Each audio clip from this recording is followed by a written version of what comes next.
I'm feeling cleaner than I ever would be. It's cooler than Antarctica's weather would be.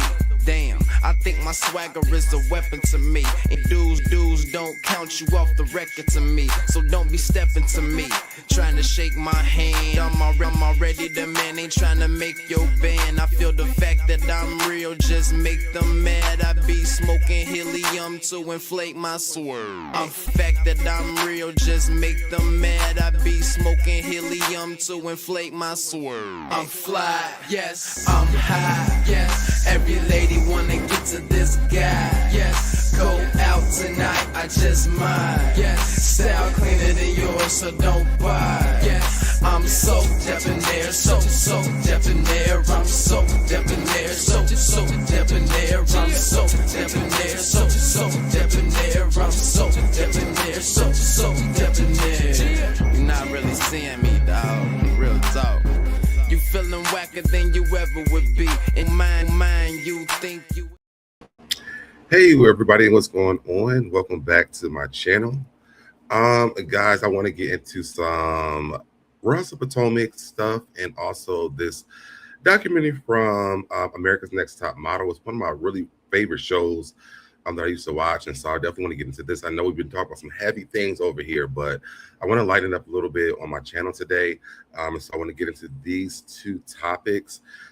So before we jump into all that, let's take care of the business of this channel. If you want to join the SoDeb Nation, turn on your notifications. Turn them on all so you get notified every time I go live or post new videos. Subscribe to the channel, like the video, share the video, comment down below in the comment section if you're tuning in late, or even if you're here for the live. If you're here on the live, comment over here in this chat. Let's play this intro and let's get into it. Let's go. I'm fly, yes, I'm high, yes. Every wanna get to this guy, yes. Go out tonight, I just might, yes. Style cleaner than yours, so don't buy, yes. I'm so debonair, so debonair. I'm so debonair, so debonair. I'm so debonair, so debonair. I'm so debonair, so debonair.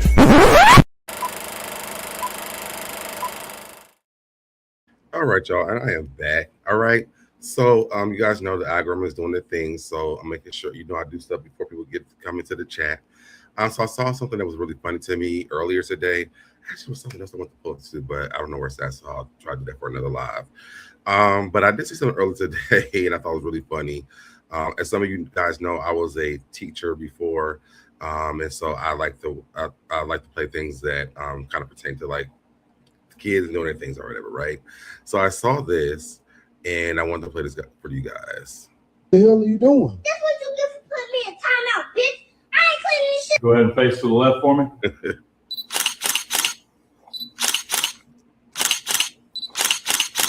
Face to the front for me.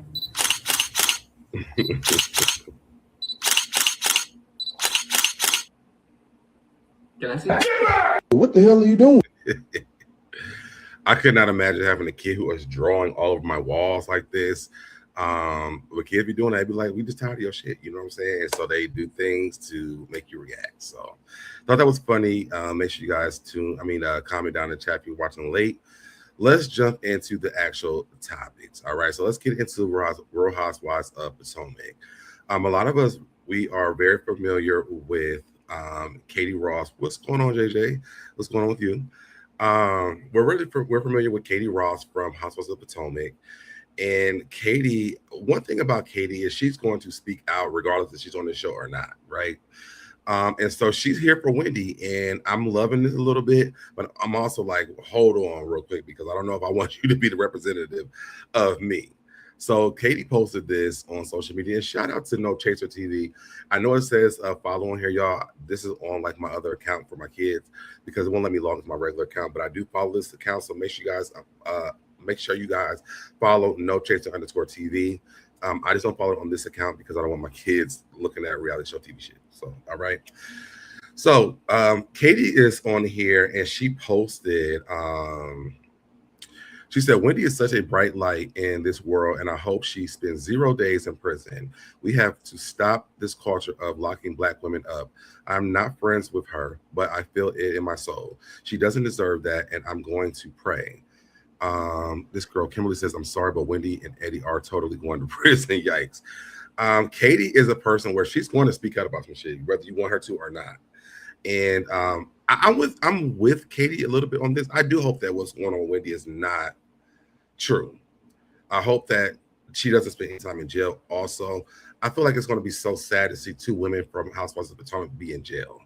And so I do hope that whatever Wendy got going on and Eddie got going on, one, I hope it doesn't destroy their marriage, but I also hope that it is not going to destroy her as a person. So I'm definitely hoping the same thing that Katie is doing. But I just when Katie starts talking about shit, I'm like, whoa, I don't think I want you to be represented because I don't know if that's something that I really need for real. But you know, I'm glad that she did, and I hope that you know what she's wishing it doesn't happen. Right. Let's move over here to Angel Massey. So I don't know if you guys want to see Angel back. I definitely want Angel to come back to the show. I think that Angel's first season was very hellacious, but I think that she can go back and watch herself and come back. I think Stacey kind of did the same thing. Like her first season wasn't really that great, but she came back as a whole other person where she was unbearable for the cast, but she was great for us to watch. So I hope that Angel watches this season and then comes back and understands. I hope Kay don't come back, but if she does, she has to unlock that situation with her and Kay because Kay is dragging her down as a cast member. And I feel like she has what we thought we were going to be watching from the Housewives of Potomac. She's going to be living in Potomac. She has the money to live in Potomac. She has the lifestyle of a woman who lives in Potomac. So this also think it comes from No Chasers. So where we at? Miss Anders' mom said she prepped Angel. Oh, so she's saying that Kay prepped Angel before the show, especially for Wendy, because Angel came for Wendy pre-ready. So girl, please go argue with your mama. Angel responds. She says, please stop it with this narrative. Like, are y'all okay? No one prepped me for anything. I'm a grown-ass woman who is clearly capable of forming her own opinions. The negative peanut gallery commentary is tired.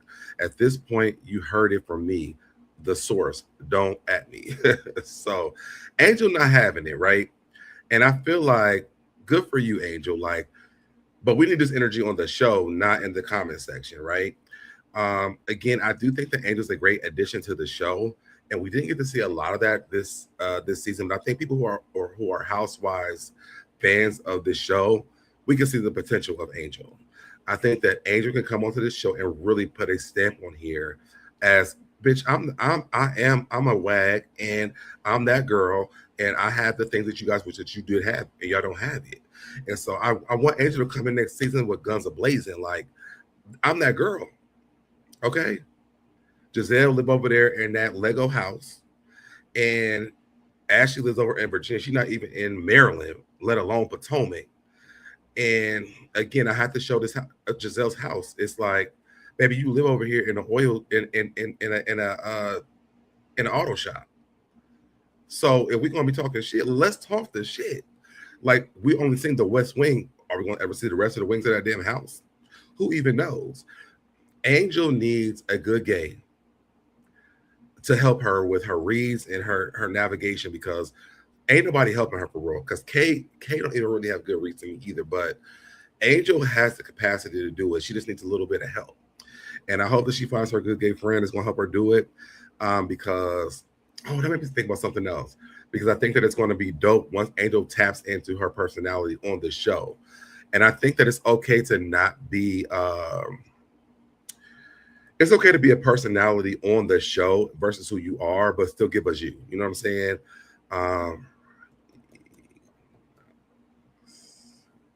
There she go. I think it's okay for that.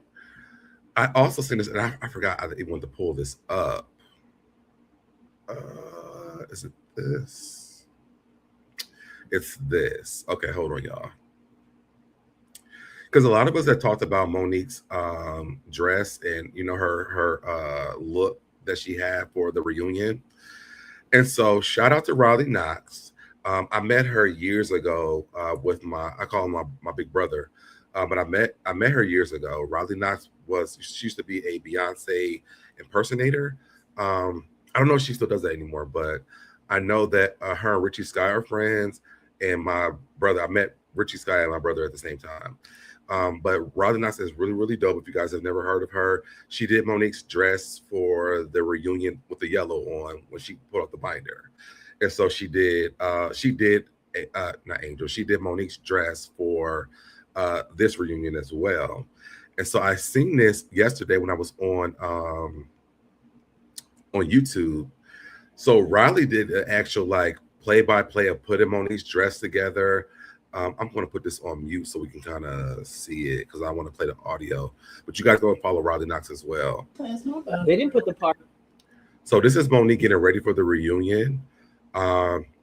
So the triangle that she has in front of her dress is attached to her dress through Velcro, which I didn't even know that.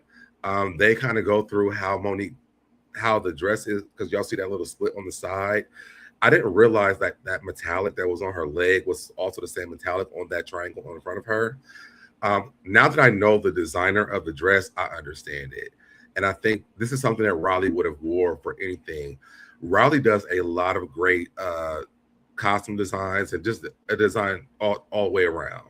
Riley has a lot, like when she did Beyonce impersonations, she actually really made like Beyonce's costumes for her tours that she used to have. So when she did her impersonations, she made those same things that Beyonce used to wear for her. It's Riley Knox. You can let me see if you can make sure you can see her. Hold on. This is Riley right here. She's putting. Hold on, go right here. This is Riley right here.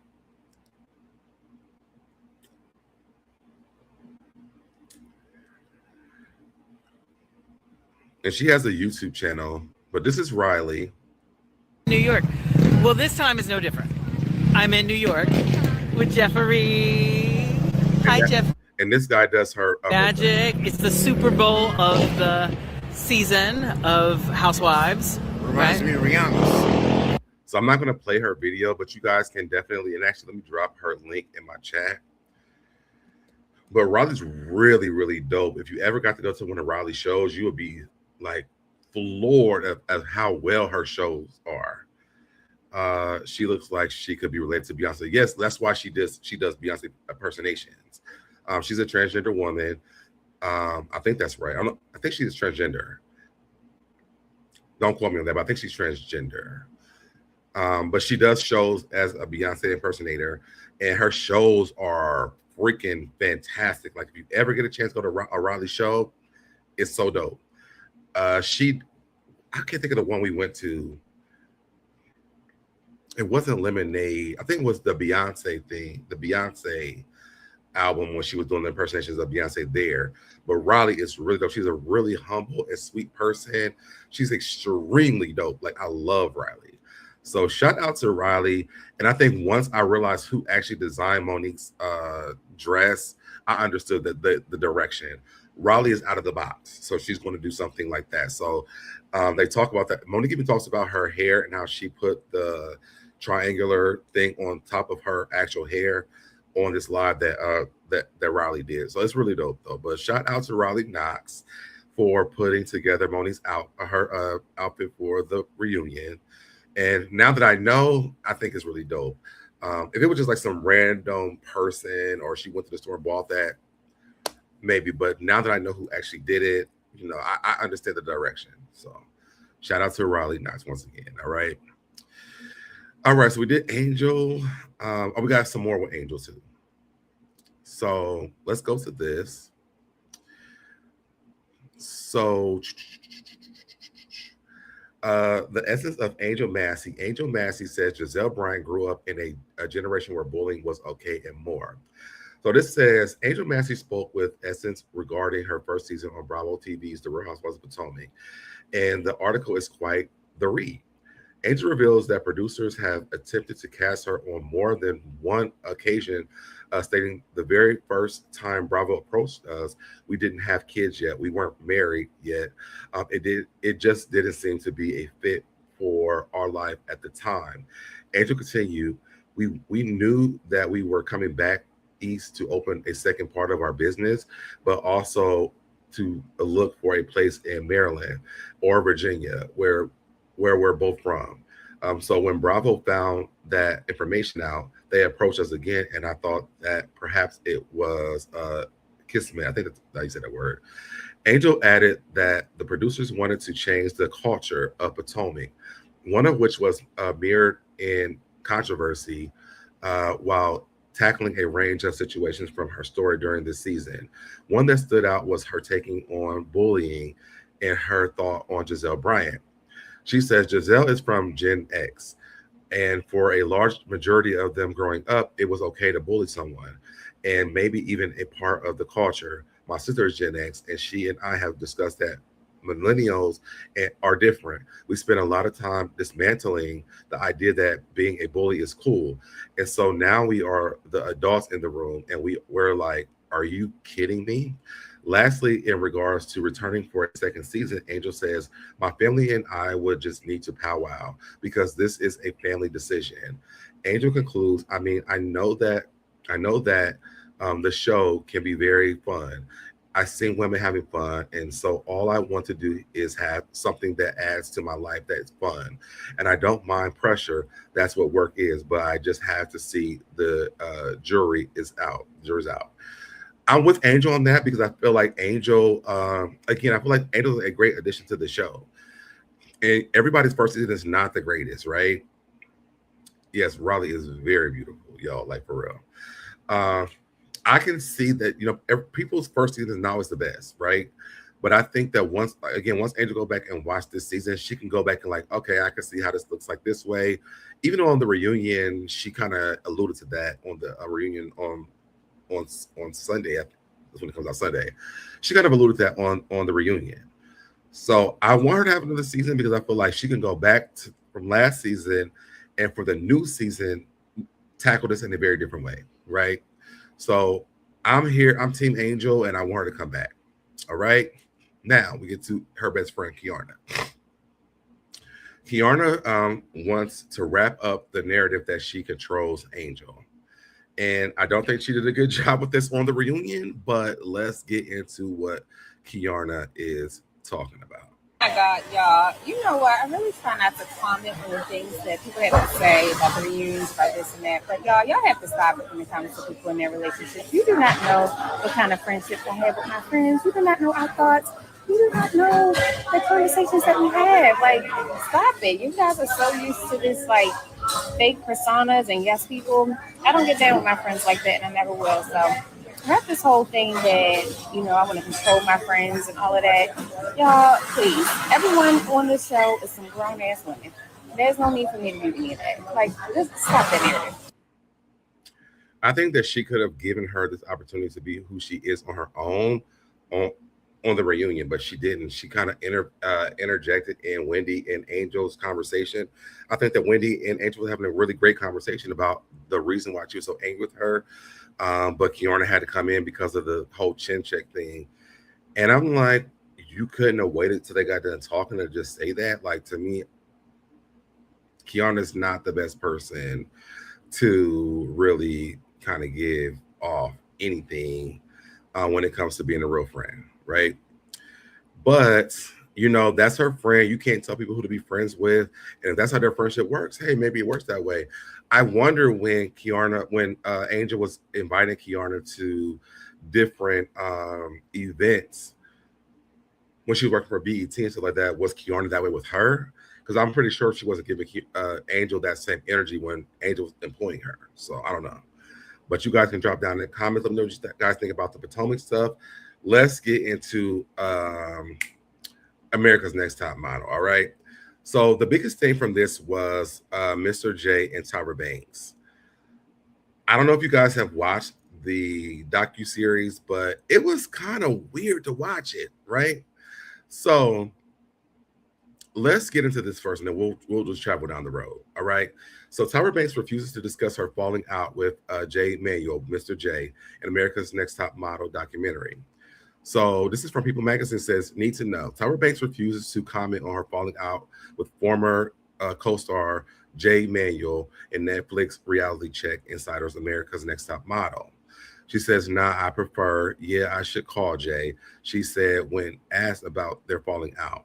Manuel has since told People that he never got the phone call, despite Banks still having his number. So Tyra Banks is keeping her and Jay Manuel's relationship drama between the two of them.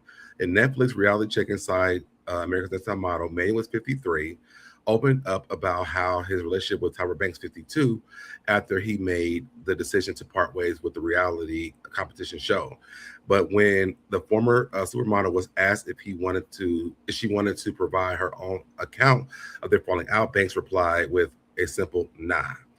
I prefer, yes, I should call Jay. She continued in the documentary. He's a special man. Since then, however, Manuel has told People that his phone never rung.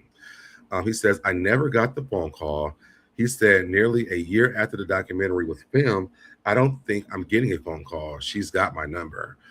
As for why Manuel decided to exit America's Next Top Model, he admitted in the documentary that the way in which some models were treated on the show was slowly depleting him and kind of chipping away at his soul. So when Cycle 8 came around, he emailed Banks to thank her for everything and say goodbye to his role as a panelist. She didn't respond.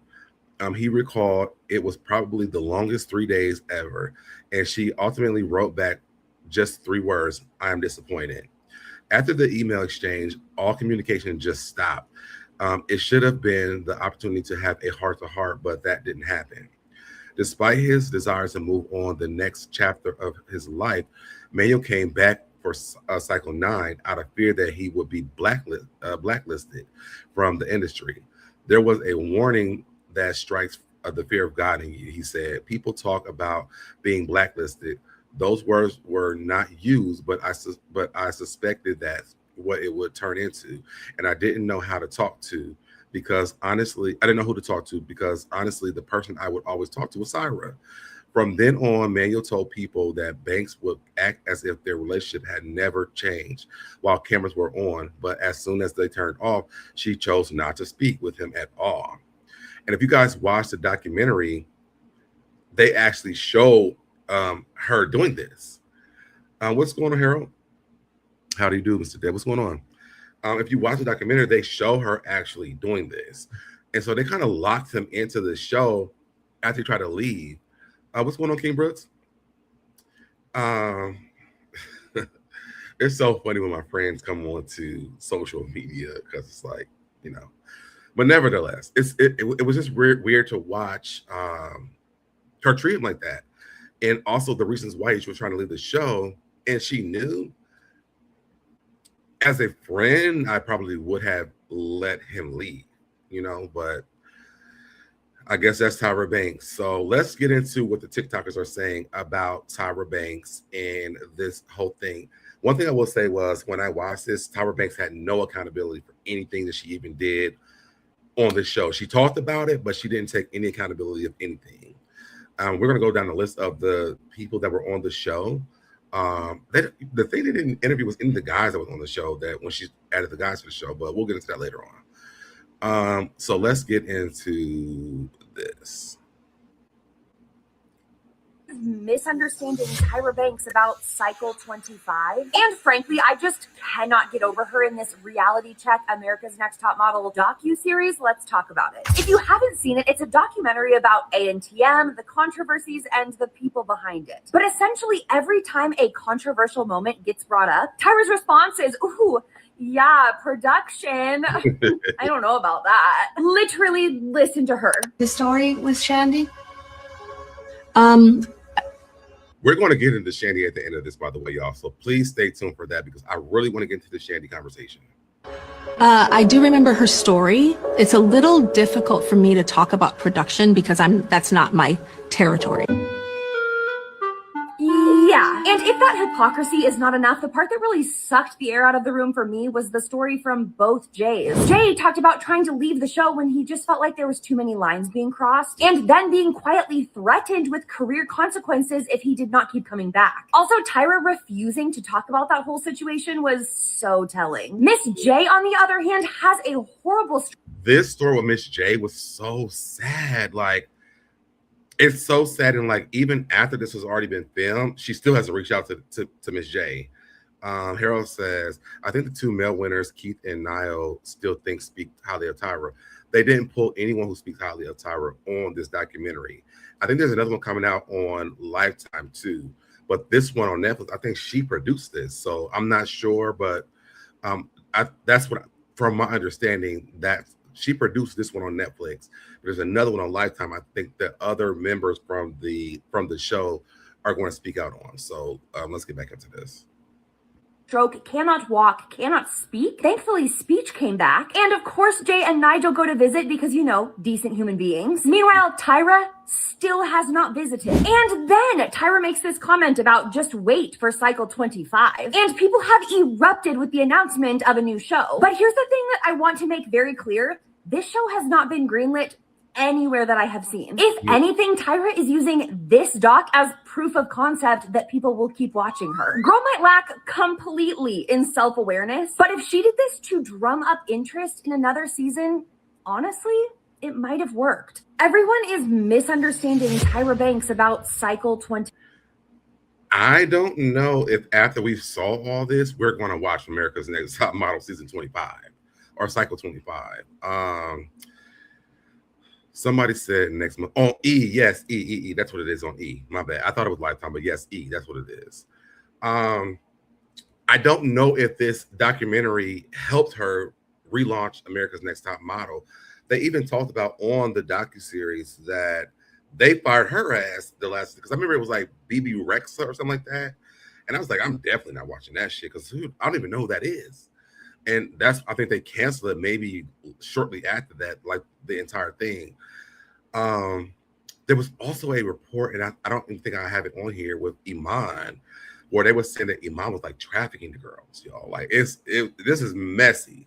And also Mr. J. Emanuel, I guess he worked with Iman before he got on to America's Next Top Model. And Iman watched the first episode and then called him and they told him this was the perfect place for him to be at. So that was really weird. They even talked about how Nigel Barker got onto the show. And wait, is it Iman? I don't think it's Iman. It's what's the other lady's name? Shit. It's not Iman. I'm saying the wrong name. Hold on.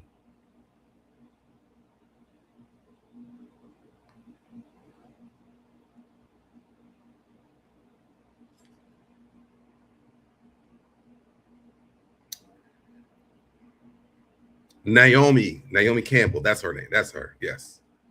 It is Iman? I thought it was maybe I watched it like a few days ago, then I started looking at this stuff. Maybe it was Iman. Okay, it is Iman. Okay, good. Okay, cool. Tyra knows that people will tune in and hate watch. Oh yes. Watch Cycle 25 in the event that it happens. Thus cause ratings to soar through the roof. That's why she said that.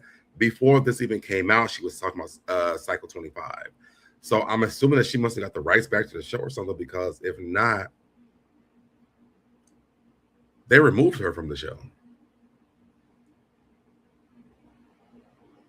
I have to go back and watch it because I want to say it was Naomi Campbell and not Iman. But I'll go back and look, and I'll correct it later on. But I know it's one of the two. So let me see. I was done with that one.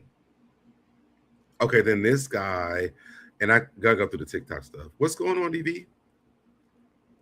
Let me go. I gotta go through this stuff. So then this person went on TikTok, and then they made a video about Tyra Banks. So let's listen to this.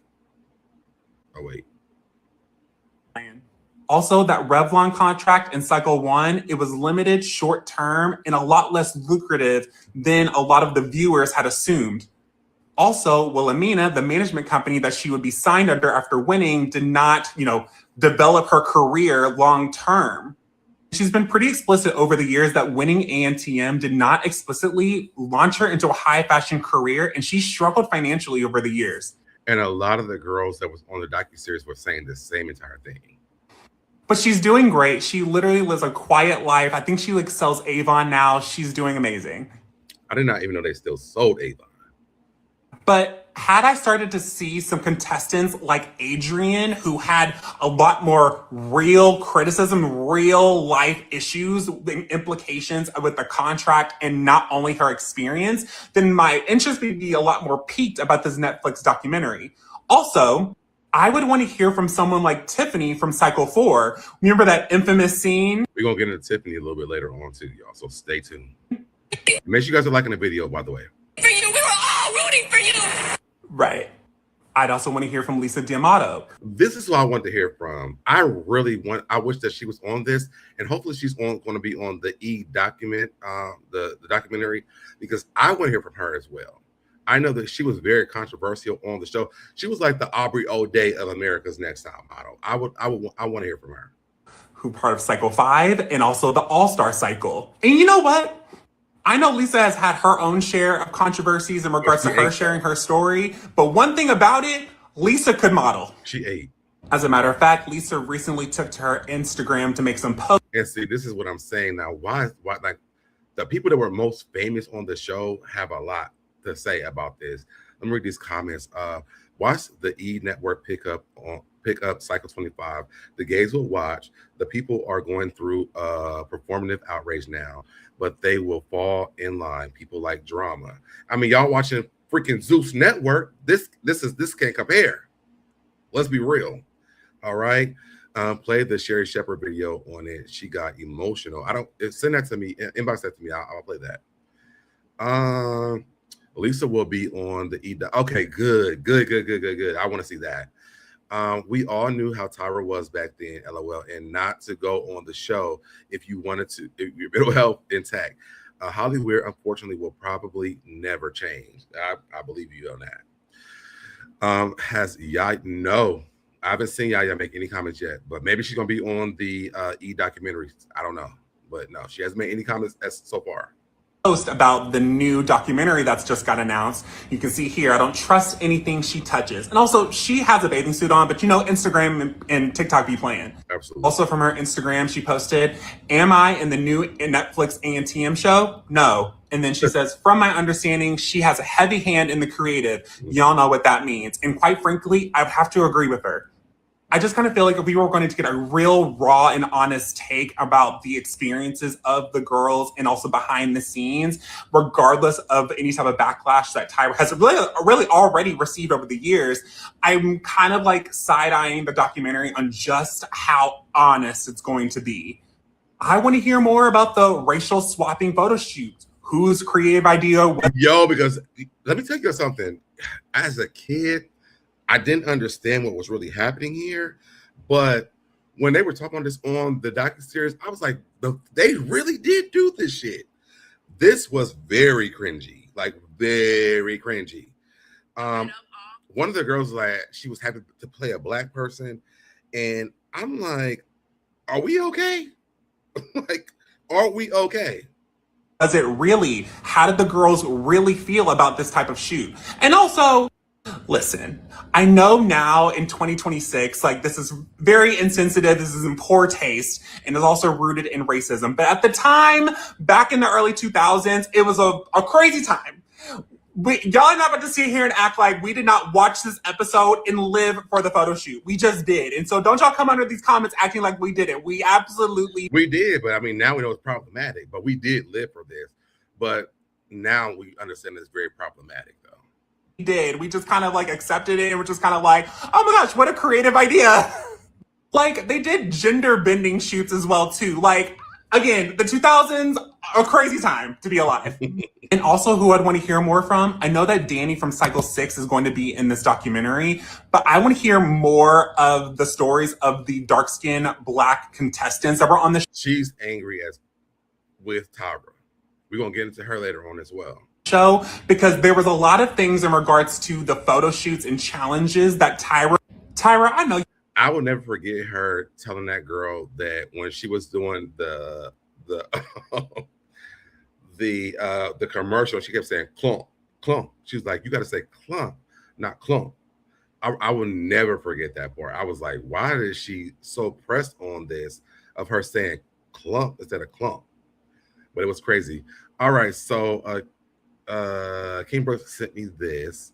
Let's check this out. Hold on, share screen from Sherry Shepherd. All right, let's check this out. Oh, wait.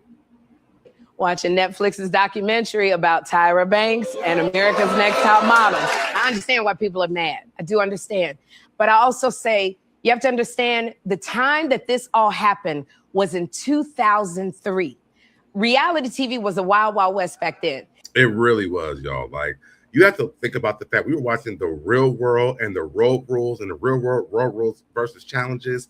Like, reality TV was not where it is today. So we were watching it and like we was in the gauntlet with these for real. Okay. Yes, girl. Yes. Yes. Yes. Let me see. I did not remember that photo shoot at all. Then for Ken Mock to take responsibility for it with a very little expression on his face was interesting. Then they did another race swapping photo shoot in cycle 13. Yeah, they talked about it on the thing, on the docuseries. Like they didn't understand how problematic it was. Well, they just did not care. They did not care. And that was J. Emanuel talked about how problematic that it was, which is really weird. Like that he was the one and not Tyra. Danielle was so dang beautiful in her confessional. She freaking was. Like, hands down. And I wanted to, I'm gonna skip to something before, and I'm gonna come back to this. This girl, Shalisha. Do y'all remember her? When Shalisha came onto this show, I knew already when she got into the show that she was going to win. What I did not know was, and so this is a girl from Facebook. Her name is Tierra Savi, I think. She said a lot of things about America's Next Top Model went over my head as a kid, but I actually never knew that Tyra and Shalisha knew each other and had previously worked together in modeling. I think that they actually said this on the show, though. Their relationship violated the contract, but looking back, it was clearly rigged for Shalisha to win the entire season because Tyra knew her personally. When I watched that show, I knew from the very beginning that she was going to win.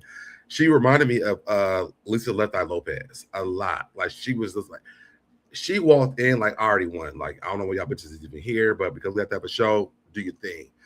I wonder what she's doing now, but I remember her. I'm like, nobody has a chance because this girl's on the show.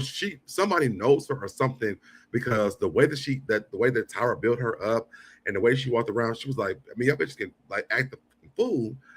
I got this shit in the bag already, but I did not know that Tyra knew her before the show. So I want to pull that up too. I can take that part down, but let's go back to Sherry Shepherd. Every show was trying to outdo each other to stay on the air. We had people that were eating rats on Survivor. We had people getting in Nevada spiders on Fear Factor. Simon Cowell was telling people they sucked to their faces. I remember when they had Eva and them with the tarantulas. Eva killed that shit. I'm telling y'all, that was my favorite picture that Eva took with that spider on her. She was like, with that tarantula. Oh, Eva ate that shit up. Like that's when I fell in love with Eva, and they were calling Eva the Diva. That's why I was so mad when she got into Housewives of Atlanta and was not being Eva the Diva. I'm like, girl, bring us the America's Next Top Model Eva to the show, because we could have really ran with the show with Eva on there if she was the girl from America's Next Top Model. Eva ate that photo shoot up, y'all. So I cannot forget that Tyra that was a young Black woman trying to make it in the reality TV game. The battles that this Black woman had to fight just to stay on the air for other people to come on the air.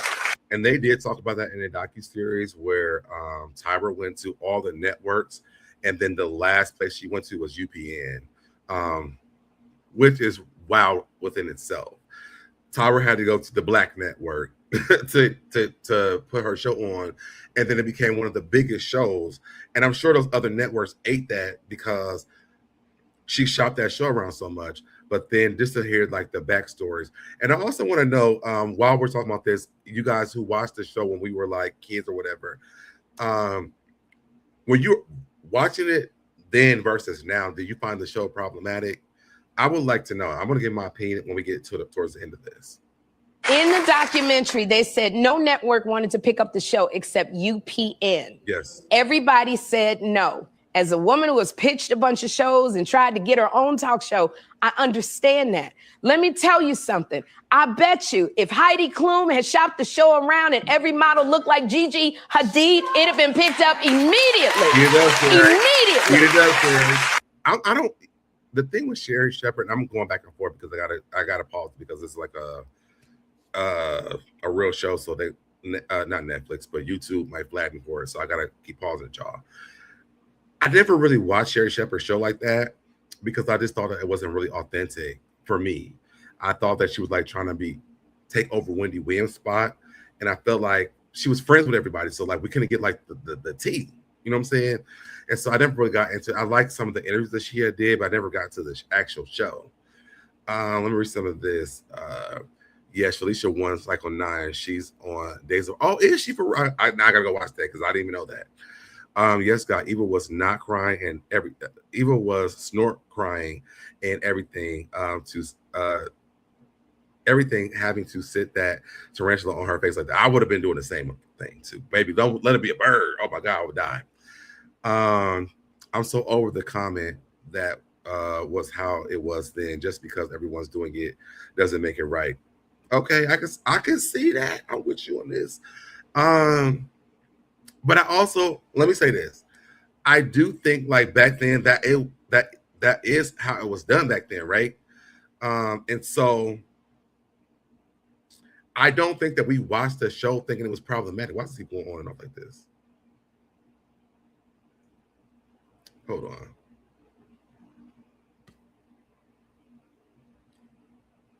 Okay, there we go. I don't think we watched the show thing was problematic at the time because I'm like, well, I mean, we watched some other shit on these shows. I will never forget like Tammy Roman on The Real World. To me, that was problematic. But, you know, and I talk about it all the time, but we'll move away from that conversation. I think a lot of problematic things were overlooked for the sake of keeping production in operation. But I really think America's Next Top Model started out with good intention. I do believe this. I do believe this. Yes, it was hard for Tyra, but does that mean she had to mistreat? No, it doesn't. It does not mean that. So yeah, you're right when it comes to that. But I don't think that Tyra was in the mind from her she was treating them bad. That she was like, I think that they're blaming Tyra when production was probably more of the issue. I think Tyra was the face, so she gets blamed for a lot of things. And I also think that Tyra was part of the problem too. But I think that it was not just her alone. I think that's what I'm trying to say. Okay. Let's get back to Sherri Shepherd. There's a lot of stuff that we did not know back then that would not have happened if this show aired now. People are blaming Tyra for allowing them to cut a black woman's hair wrong. I remember that when they cut the girls from New York. I think that we knew before Tyra was cutting black women's hairs off at that time that was not okay for black women. I think that we have experience where black hair is like a thing now. I mean, we see other nationalities trying to have the black hair that we do have.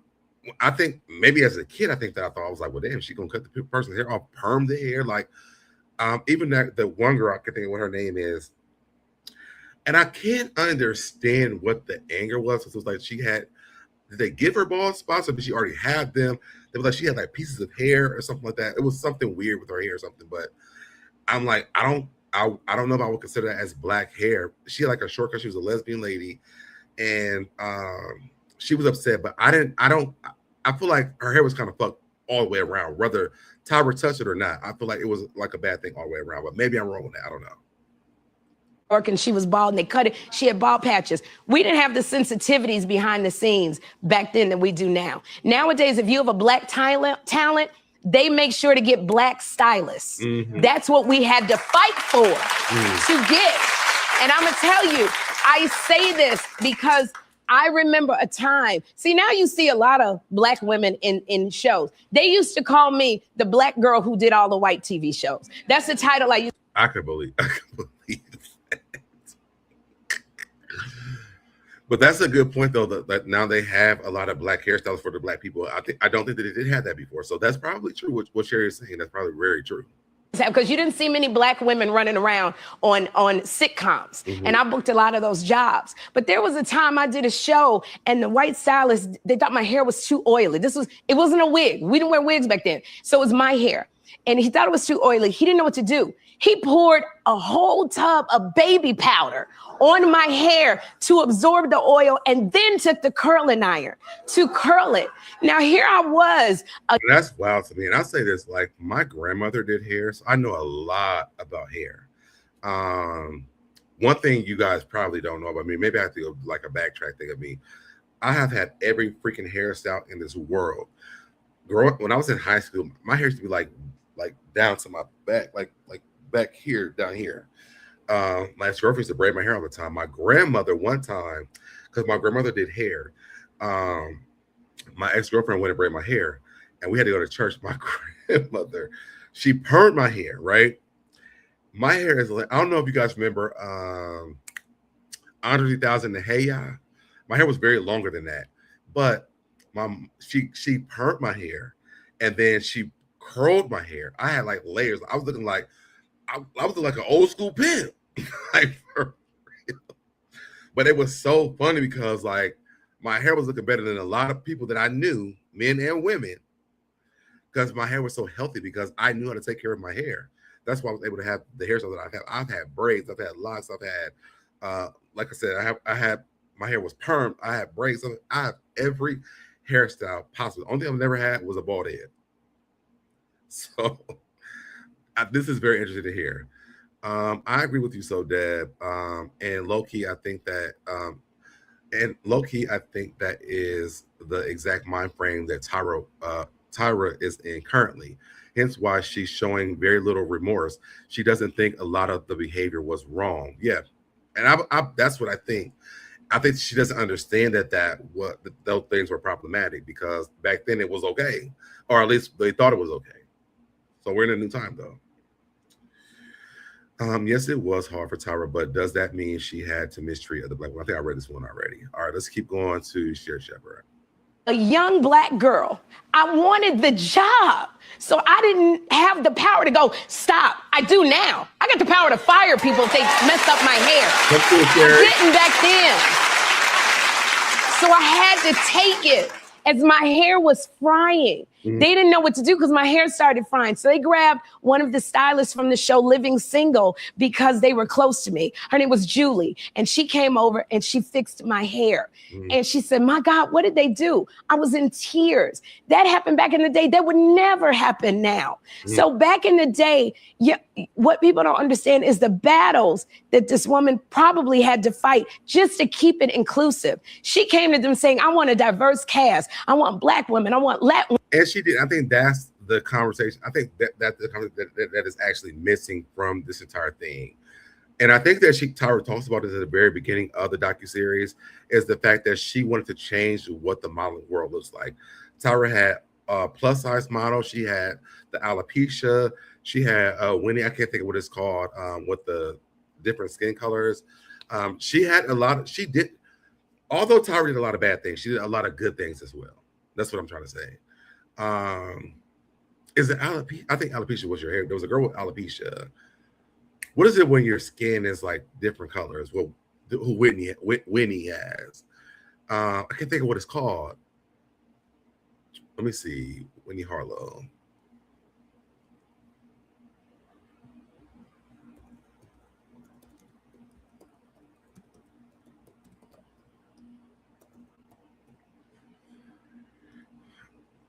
Vertigo. That's what it is. Yes, thank you. Yes, thank you. That's what it's called. So yeah, even that, and from what I've been reading, she's the most she did the best out of all the girls from the show. So although Tyra did bad things, she also won a lot of things. And sometimes you have to take the losses with the wins. King says, what people fail to realize is Tyra didn't own the show once she sold it to UPN. Same thing with Shani on Come On Basketball Wives, because you know this is a basketball wives stand account, okay? They give them that executive producer title as a blanket title, but whoever finances the show is the owner. I believe Ken Mott had more power over the show than Tyra, but on the docuseries, Tyra kept on how they work together. So I think that they were making decisions together, and I think she said something about how when the big boss over Ken left, and then there was another person, that's where things started to change. That's what Tyra said on the docuseries. Because I think that Ken and Tyra work very well together. I think Ken, Tyra, the Jays, and Nigel work very well together from what I'm understanding from the docuseries. But when the big boss came, that's when things changed, because they got rid of the Jays and Nigel at the same time. A show that didn't need to be tampered with, but the big boss came in and he basically the whole show up. So there's that. But yes, Winnie, I think it's Winnie Harlow. Yes, she's the most iconic person from the show, and she's worked more than anybody that was on that show ever. So shout out to Winnie. Women, I want plus size women. And everybody said no, because the industry standard looked like one thing. Mm-hmm. So she couldn't protect everybody, nor did she own the show. Mm-hmm. Now, you know, so, and I'm not saying that the show didn't do terrible things, because it did. But I just want to think about. Oh, so me and Sherry on the same damn page. Okay, cool. In the context of which it happened. And there were battles that she was fighting, because you always think about the long game. I want the show to stay on the air. I want more Black women to come on. I want more plus size women. You remember Isis, when Isis came on the show? Isis. Oh yeah, Isis is another one who has had a bigger career from the show. And I didn't even realize all the shit that Isis had even done, because I don't feel like they really highlighted Isis that much. If y'all guys don't know that Isis was a transgender person, because Isis was one of the girls. She was like a background person in one of the photos they had, and Tyra brought her on as a contestant on the show. So yeah, Isis is also, I think it's Winnie and then it's Isis, to be honest, who got the most work from the show.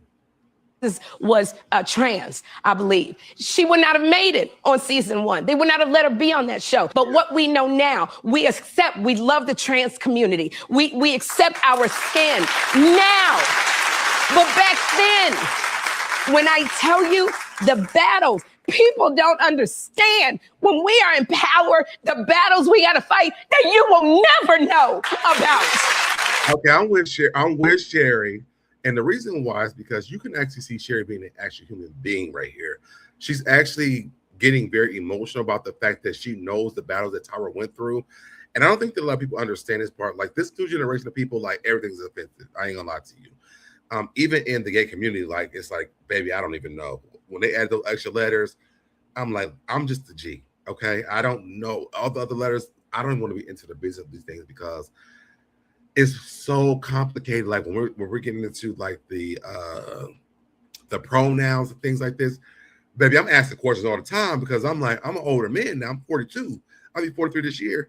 I gotta ask questions, because I'm like, I don't want to offend nobody, things like this, because this new generation is like, it's very sensitive. We didn't grow up in a world of being very sensitive like this, and so I can even say this. I think even going back and watch like Girlfriends, my favorite show in the world, that was problematic to people. And I'm like, it's a show. And okay, that they really battle if Joan was a really good friend or not. I'm like, let me tell you something. Every night before I go to bed, what's on my TV back here is Girlfriends. I watch it every single night. When all girls started talking about Martin and Pam, and my friend, I brought her, she's been on here with me for the last few times I've been on live. Me and her are like Martin and Pam. We cap each other all the time. Like, that's just our friendship. That's how we grew up. So like, our friendship stays to that like that till this day. When Tashina went on and actually interviewed, she was like, I didn't feel that way. That's not what it was for me.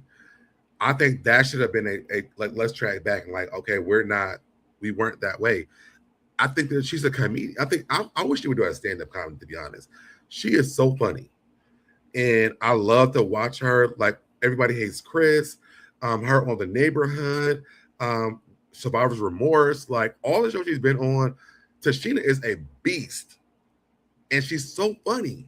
So yeah, I did. And when she said that wasn't her experience, I understood that. I'm like, she's playing roles. These are roles. It's not real life shit. We're just watching television, and these were the roles that I played. So I love Tashina for that. It's too much with all of these letters in the community. I'm old school gay. The generation is too sensitive. Yes, I do believe that, but I respect them for having those boundaries. I think that when we grow up, if we had boundaries, life could look a lot differently. If we had the rights to have those boundaries. And I think that this new generation doesn't understand that. Yo, we cross, so y'all must could walk. I think about when I got married.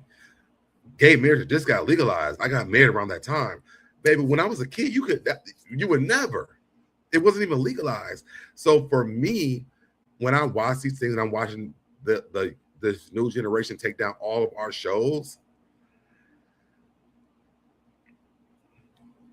I go back into today. What are y'all watching? Because we're watching baddies.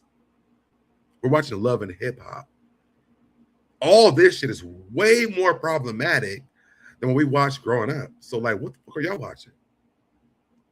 Where this shows America's Next Top Model, Girlfriends, Martin, like all these shows are problematic, but you watching baddies at home? Like, miss me with this. Miss me with these conversations, to be honest. Yes, that's what Tyler was talking about in his new movie. What movie was the Tyler make? I hope you don't want that. Not the one with the what's the name, going to college, the road trip thing. Is that what you're talking about? Let's get back to Sherry. Never.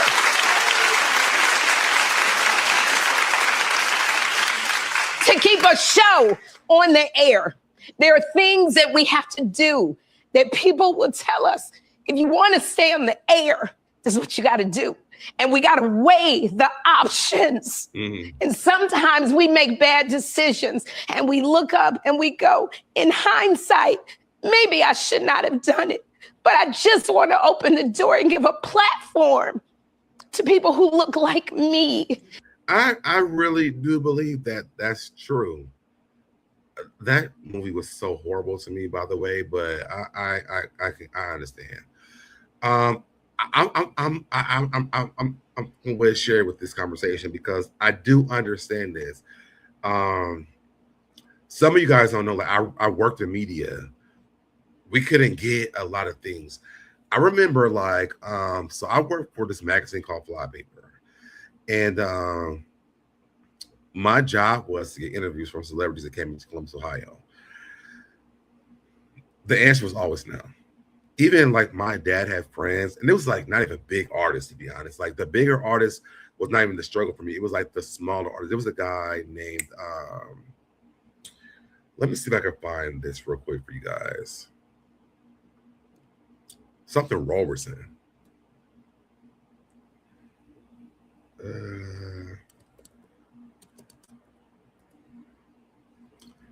Eric Roberson, that was his name. My dad's friend was like doing an event or whatever. Let me see. Can I find this?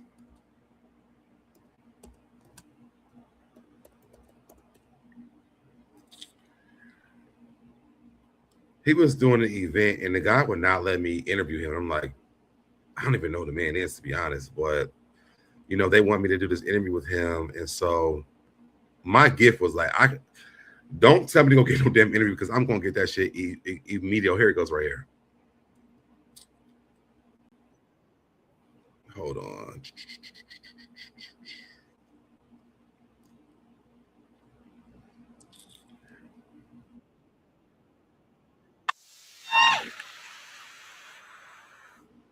All right. Let me share this screen. So this guy, his name is Eric Roberson. When did I post this? What year was this? This was 17 years ago. So Eric Robinson, he was at this place that we had called, I can't even think of the name of the place. I think it was on Sunbury Road.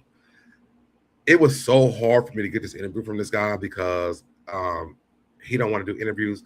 And then when I actually ended up meeting him, he was like, "Yeah, I do the interview," but it was hard for me to get this interview, and I'm like, I don't even know the guy on the music, nothing like that. But SoDebNair. Right now, I'm at the Valley Deal. The Valley. Just got done with the Eric Robinson slamming performance.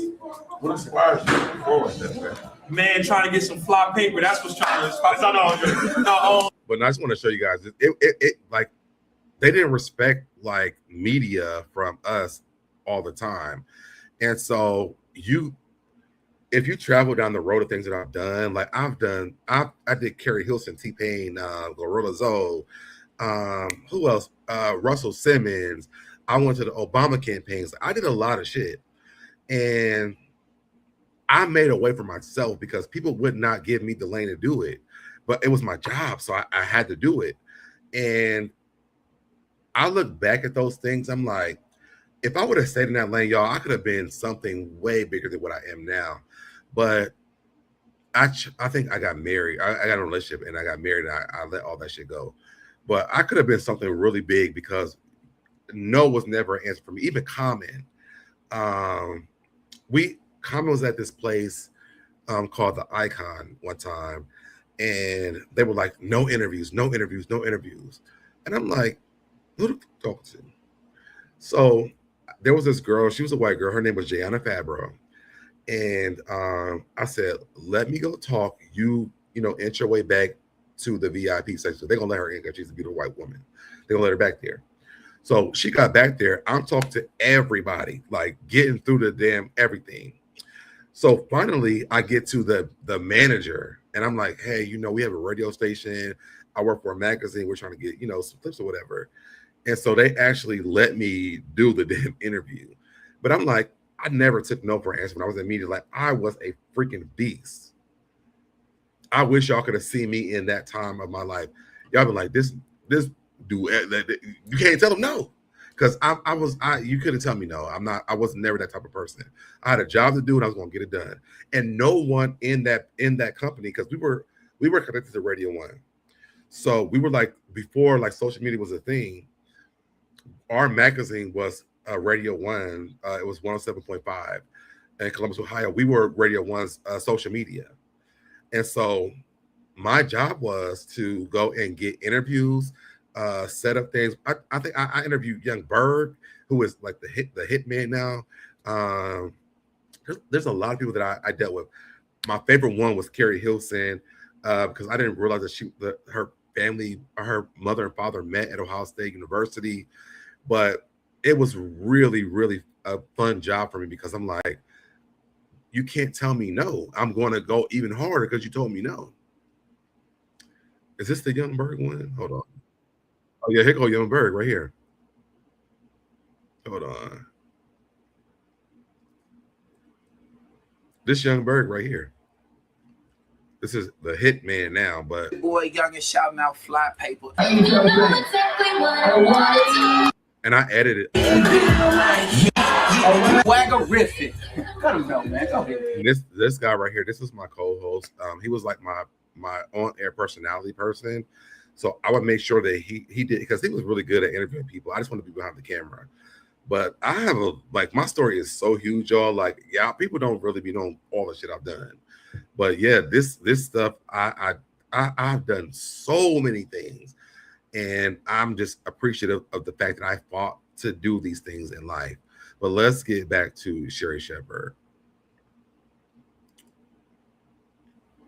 And so I asked,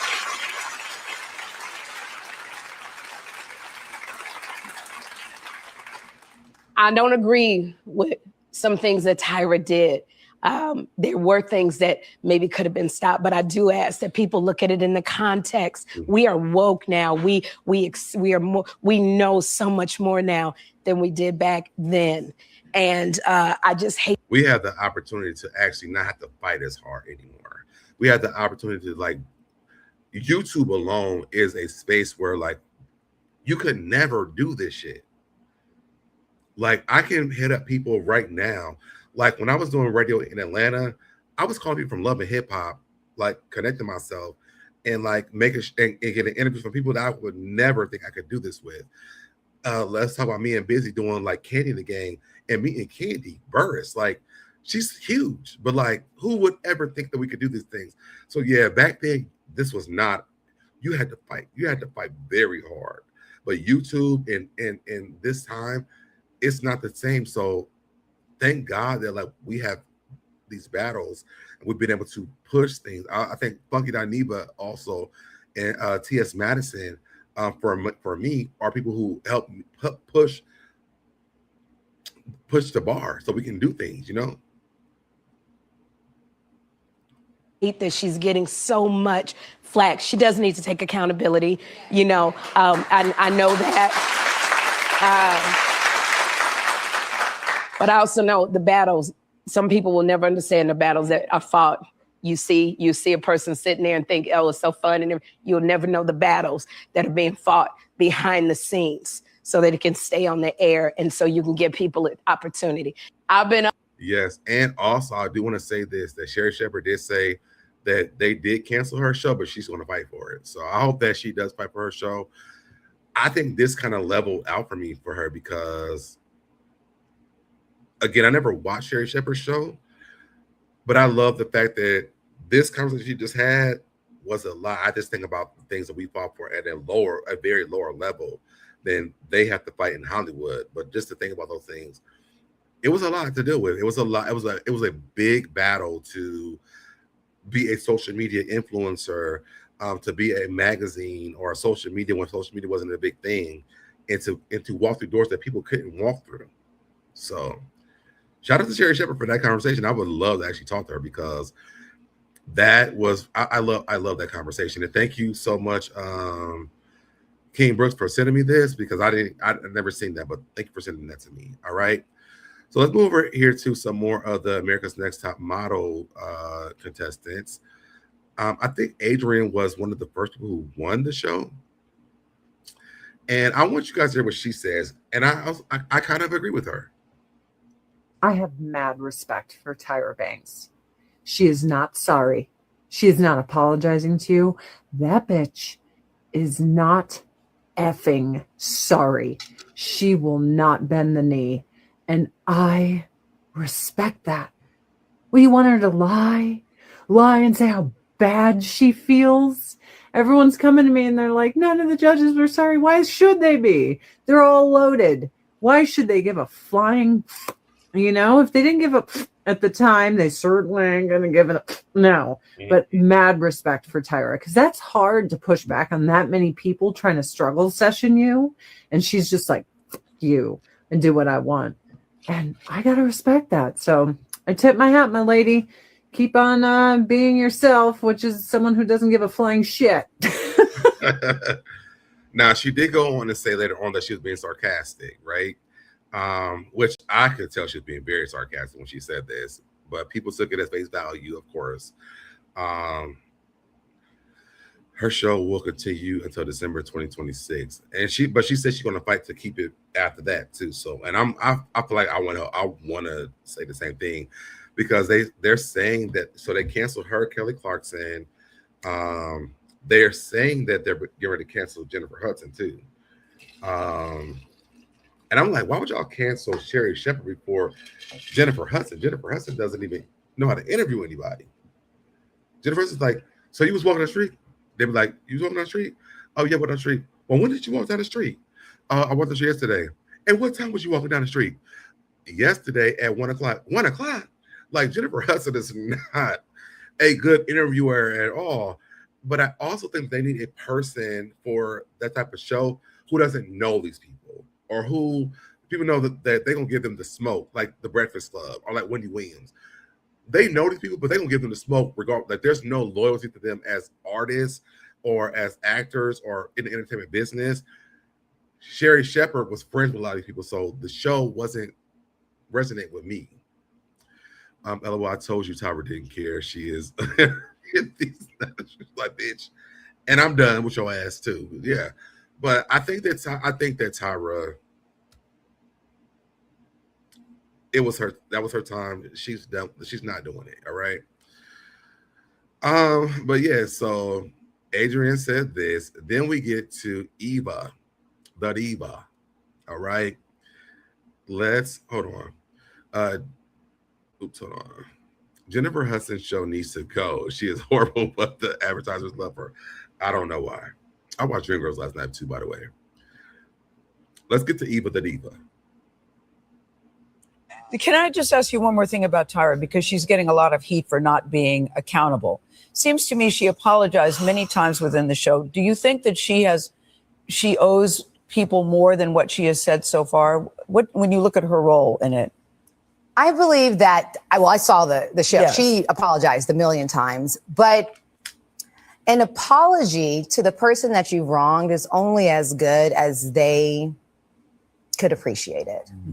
And I'll say this. I think an apology is due to the person, not on the show, but to me in that, like, face-to-face apologize to me because you did me wrong and you knew you did.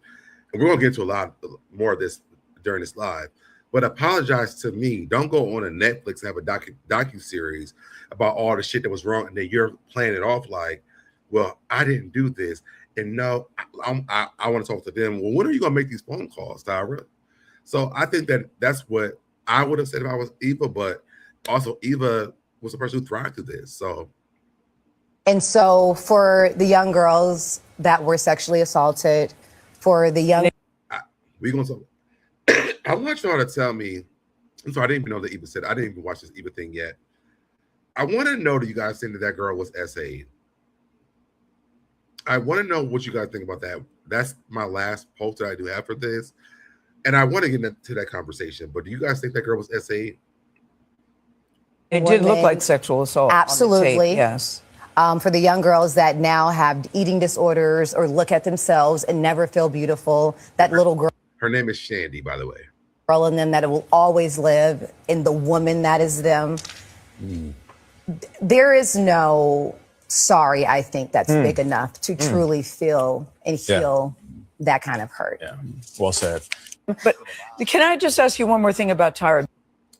So I do think that Eva has a different angle when it comes to this because Eva didn't suffer through any of this stuff. So I think Eva, rightfully so, is going to say what she's going to say because, I mean, she didn't really suffer through any of this stuff. And thank God that she didn't. Like, I'm happy that she didn't. But Shandy, yes, she was. Okay, we're going to talk about this. So stay here. So that's what Eva had to say. Is there another video that I have or no? Okay, so let's get into Tyra and Tiffany. So this was posted online. It says, I wonder what else Tyra said during that now iconic scene with Tiffany. Mr. J said lines were cut that he couldn't repeat. Production pulled Tyra off the floor and lawyers were there the next day. Girl, what else did Tyra did you say to Tiffany? So this is what Tyra said. According to Tiffany in an interview with BuzzFeed in 2017, what we didn't see in Tyra's "We Were All Rooting for You" rant, Tyra told her, you can go back to your house and sleep on your dirty mattress on the floor with your baby, amongst other very vile and nasty things. Why the fuck would Tyra say that?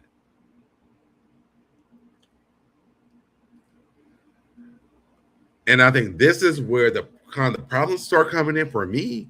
It's like you, and we all knew the girl didn't have nothing because it was very talked about on the show that she came from being poor. Her grandmother raised her. She didn't have shit. So why would Tyra say to this girl, go sleep on your dirty mattress on the floor with your baby? And I believe Tyra said this shit because Mr. J said there were things that she couldn't say. Even response was fair. She said that that wasn't her experience right on America's Next Model, but she didn't. I can't say the word right now. The experience of others, invalidate the experience of others. Right, got you. And she didn't. That's what I'm saying. Like, I don't think Eva she didn't have that experience, so she wouldn't say that, right? This part and whatever else Tyra said was way worse because Mr. J said that he cannot even repeat it. I think that Tiffany is even more embarrassed to even say what Tyra said because she doesn't want it out on the internet. So I think that Tyra was digging down in the dirt with this conversation that she was having with her. We was all rooting for you. We all made fun of this shit, but you know. So then Tiffany responds after this thing goes on. She says, "Hold up, Tyra Banks. Let's keep it cute. You are one lying ass, tired ass bitch. You know how you treated me the whole time off and on camera. You was a bully. You treated me like shit and said the nastiest things about me and my son. That is not how the argument went, but y'all edited it to make it look like you cared. Also, fuck the shade room. Damn. Fuck your weird ass fans and fuck you, Tyra Banks. I bet you won't sit down with me face to face and talk about it. Also, fuck my family too. Damn.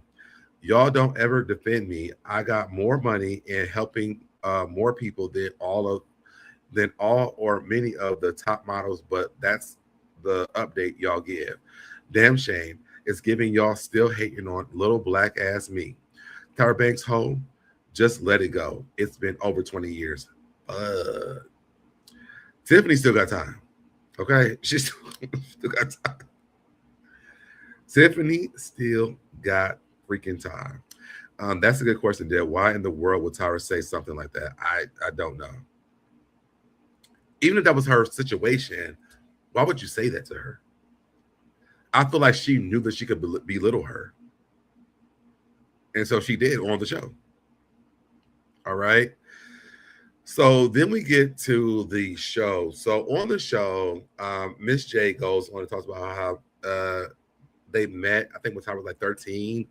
And I think Tyra talks about her meeting him when she was 13 and how the whole cast got together, her, Mr. J. Eventually they added Nigel onto the show. But she ended up having to fire them when they got the new big boss. She doesn't think that they know that it wasn't her, but it was the big boss who made her fire them. She said something like, "There's no, is it cash cow or something like that?" It was a terminology that she used. It was something like, basically, anybody could be fired, including Tyra. And so they made Tyra go and fire Mr. and Miss J and Nigel. And let me even rewind back a little bit more. Oh, yes, sacred cow. Yes, thank you, JJ. Sacred cow. There's no sacred cow, which means like you can't save your friends. Fire them or they're going to fire you too. And I heard this.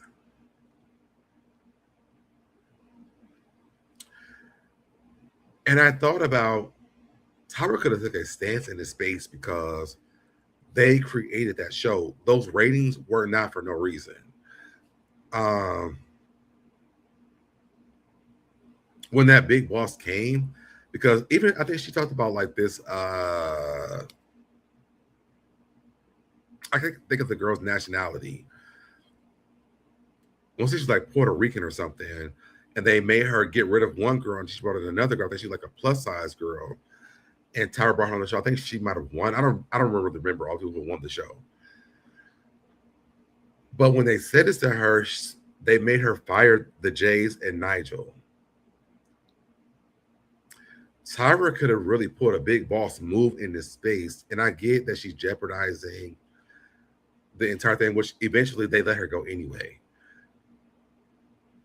If Tyra would have chosen to not do this and let them take over the show, it would have never lasted. Tyra Banks is one of the biggest Black models. Unless they would have got Iman or I couldn't remember the other girl's name. We just talked about her. Or Naomi Campbell. Who could have run America's Next Top Model?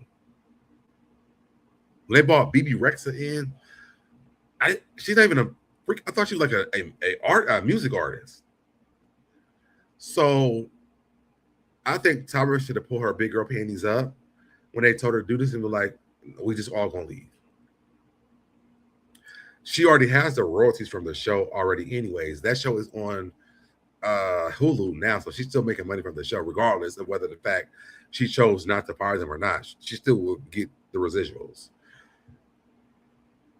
So something went on with Mr. J and Tyra Banks that she won't talk about. I would love to know what that's about. And it's like he's afraid of her. Like he doesn't want to piss her off. He tried to leave the show because of that alter ego thing where they was doing the blackface, and they made him come back, but Tyra wouldn't even talk to him. They literally showed him sitting with her on the panel, and nothing from Tyra until the cameras cut on this. She started talking to him. They did end up firing Tyra eventually. Yes, they did, and replaced her with Rita Ora. I thought it was BB Rexa, but yes, Rita Ora. It flopped. Isn't she like a music artist who we don't even know any of her? I don't know her be a fashion person at all. So it was just really weird that like when they brought this to Tyra, she could have stand 10 toes down on that shit and be like, okay, well, if y'all want me to fire them, I'm gonna go too. I mean, I'm getting my residuals from the show. Fuck it. So if that's what y'all want to do, be gone. And then when they actually let her go, the show went with her. But I feel like she should have known her power at that time, because y'all can't do America's Next Top Model without Tyra Banks. Again, if it was with Naomi Campbell, and I think Naomi Campbell had a show on something else. It didn't do the numbers that Tyra Banks did with America's Next Top Model. Or Iman, but you can't, like, those are the top 3 black women in the fashion industry. So if y'all was gonna get one of them 3, and I feel like they would never do that. I don't think they would. Because if they would, they would have been on the damn show. So I think that Tyra just didn't know her power when it came down to that. So, there's that. But then they get into Miss J. So Miss J had a stroke, I think. Yeah, stroke. And can't walk. Couldn't talk or walk. And so on the docuseries, Tyra says that she's going to go see Miss J. And to this day, she ain't going to see Miss J. But I'm glad to hear, because Mr. J went on and said that Miss J can at least take some steps now. So listen to this. Every day. He does physical therapy every day. He can get out of that chair. That's what people don't know. At the time of the documentary, he couldn't. He can. He can take steps. And look, if anyone is going to walk again, it's Miss J. Jay is getting stronger every day. He does physical. I taught Mark how to walk, and now I can't walk. Not yet. Not yet. One thing I want to say is I'm so glad, as Miss J's hair used to piss me off. I love the fact that Miss J got a good, whatever this is, if it's a wig, if it's Miss J's real hair, I'm glad to see Miss J has good looking hair on this. I'm determined to walk. I'm sure you're going to see me again, I'm sure. Is that all for me yet? I'm glad that Miss J can walk again. Therapy every Miss J. So one thing that they did say about Miss J was after America's Next Top Model, Miss J went overseas and started helping with the other top model shows from other countries or whatever. So I'm glad that happened with Miss J. So then you have people responding like JT says, singling Tyra out like it wasn't a whole panel. I don't know what JT got going on with this, but girl, go on, okay? Let me skip through this. So let's get to Danielle. So Danielle was actually on the docuseries. Let me take these down. Okay. It was on the docuseries. It says that this documentary just keeps getting messier and messier. Why are fans calling out Danielle saying that she lied about not being booked and having a model career? Fans pulled receipts, and it turns out she's modeled for Baby Fat, Rockaware, and Nietzsche, and more. She may not have had the career she wanted, expected, or the career that Tyra had, but she was getting booked for runways, and she was still in catalogs. Wilhelmina ain't booking Baby Fat, and Nietzsche, and Rockaware. I'm gonna just tell you this all right now. Okay, one. Two, what she also said was after her contract was over with, that's when she was able to work. So she didn't lie. People have very selective hearing. She says on the docuseries that after her contract with America's Next Top Model was over with, she was able to work. So they have in the comments that they're showing that she worked. You know, these are pictures of her working. And she, like, baby, this girl is freaking beautiful. Like, beautiful. Face card will never decline. Like, she's beautiful. So yeah, I mean, she did work, but it was because after the contract was over with America's Next Top Model. This Adrian also was another person I want to pull up because they talked about her, and they also said she pointed out. She says, "I was just told one of the top model judges admitted they advanced girls that were not the best models, just good TV. That was me. I've said it for years. I never was the best one. I just had the best sob story. It was nice to have it confirmed." So they're getting revelations from this docuseries, which is really dope. And I love this part. Now, let's get to Shandy. This is my last part, y'all. Let's get to Shandy. Let me take these things down. Boop, boop, boop. Okay. So I asked you guys this earlier.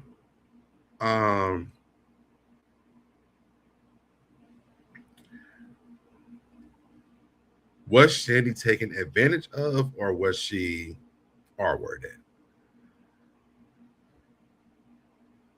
On the docuseries, I don't think she said she was R-worded. I think she said that she was upset that they showed the fact that she cheated on her boyfriend. We watched in real time that he called her a bitch and he broke up with her. They even got back together after this, but he couldn't handle the fact that on national television that he broke up with her. And so there was this post on Facebook that I saw today. It says, "I'm genuinely asking, if two adults are drunk and no one says no, but the regret is later, does that automatically make it salt and pepper?" Y'all can see the word. Regret and lack of consent aren't the same thing. And blaming Tyra for grown people's choices feels like a stretch. Let's talk accountability. What do you guys think about this? Because I guess when I watched it, I didn't think that she was R-worded. I think that she got drunk and had sex with a man. And, you know, my feelings are not her feelings, so I can't even, you know, dive into that by myself. But I never thought she was like R-worded. I thought that she had got drunk and had sex with a man. I mean, I think a lot of us have done, well, not a lot of us, some of us have done this. When we went out one night, we got drunk and we did the do. I think the difference is we didn't have cameras following us and it happened. But I think more of it was more of embarrassment for her because she got caught cheating on her boyfriend on national television versus her getting the R word because y'all were both drunk. You and y'all were drunk. Because I mean, what if he turned around and said the same thing, like she R-worded him? And I'm never really on the fence with stuff like this, but I'm kind of on the fence with this because I feel like he wasn't on the show, but she was on the show. She got the most flack. You know, the men don't get no flack when they get drunk and have sex. So she got more flack because she was a woman. But I think the R word is a very strong word to say because you got drunk and had sex with a man one day. I don't know. I don't think that was right. And in these comments, like there's people that have very mixed views on it. And I think production convinced her to go with that narrative because even in 2004, the optics of her getting SA'd on national TV would have gotten the show. Yeah, see what I'm saying? They would have shut that shit down immediately. I think she was embarrassed because I think even on the docuseries they were saying that if they go in the bathroom by themselves, the cameras won't go. But if more than one person goes in the bathroom, they're gonna put the cameras in there. So you knew this, and maybe because she was drunk, she didn't realize like what was going on. Maybe she thought if two girls from the show went in the bathroom, that was the thing. Maybe that's why she even went there, because she thought because I'm in the bathroom, they won't come because it's not me and another cast member. I don't know the behind the scenes story of this part. But I think that calling out the R word is very dangerous because y'all both got drunk and had sex, and then the next day you regretted it. I can definitely, my best friend can tell you I've done this before and I regret it the next day, but I wouldn't say I got R-worded though. I made a bad decision. I got fucked up one night and I said a person I didn't want to, or I would never do it with. Personal responsibility, yes, that's what it really is. The R word is very strong, and to put that on somebody is very harsh. And again, we ain't got cameras following us in our everyday lives. We doing this all the time. Or sometimes we didn't think it was SA at the time because that wasn't how it was shown. I still don't think it was SA. I think that they both got drunk and had sex. They had drunk sex. I mean, it happens. But I think, and maybe we didn't see something behind, because she said she wished they would have stopped it. So was he forcing himself on her? Like, I guess that's the part we will never know unless she tells it. But to me, from what we saw, and she didn't clarify it on the docuseries, she never said he forced himself on her. She was like, she was drunk as fuck. They both were. I don't think that's a reason to call out the R word. And I also talk about it with Tammy Roman, with David, because Tammy Roman, the same thing happened with Tammy Roman with another white guy, and on The Real World, it was never the R word. But when David and her were playing around, all of a sudden the R word is running around. I'm like, well, hold on now, because the white boy just did this to you like a day before this, and there was no R word being thrown around. But now when David and you are playing together, and he does the same thing, the R word has been thrown around.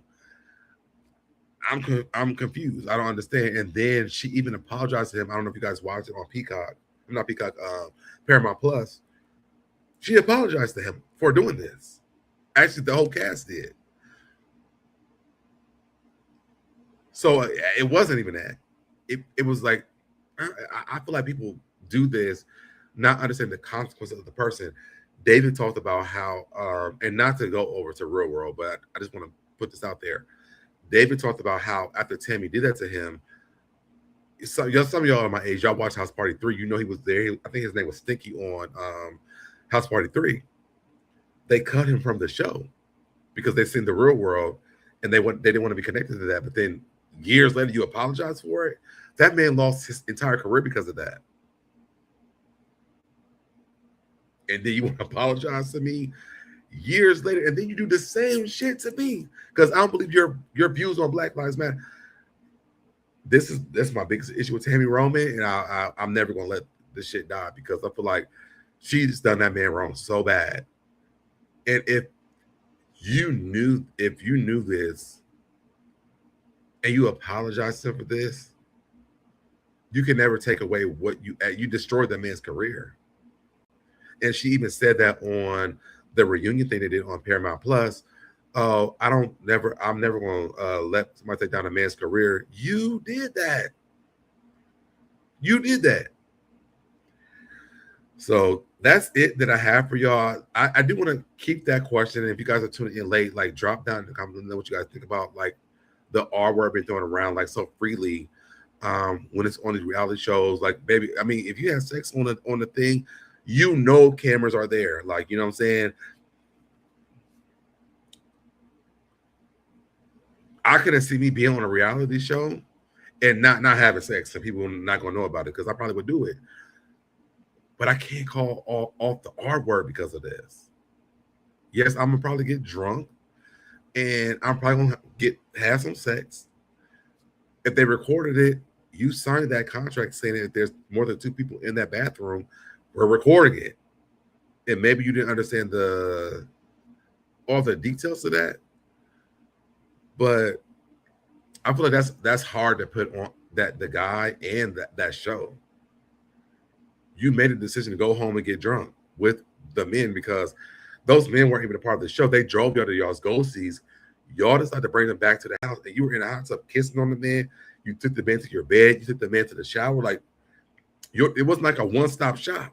Like, y'all traveled through the entire damn house. So I just don't know if that part is right. I'm struggling on that conversation. But you guys let me know what you guys think about that. With that being said, yo, that's all that I do have for now. I may come back on later because there's one thing that I do want to talk about. But until then, y'all, I love you guys so much. Make sure you guys like the video, share the video. If you haven't already subscribed to this channel, subscribe to the channel. Like it, comment down below. I think I said that already.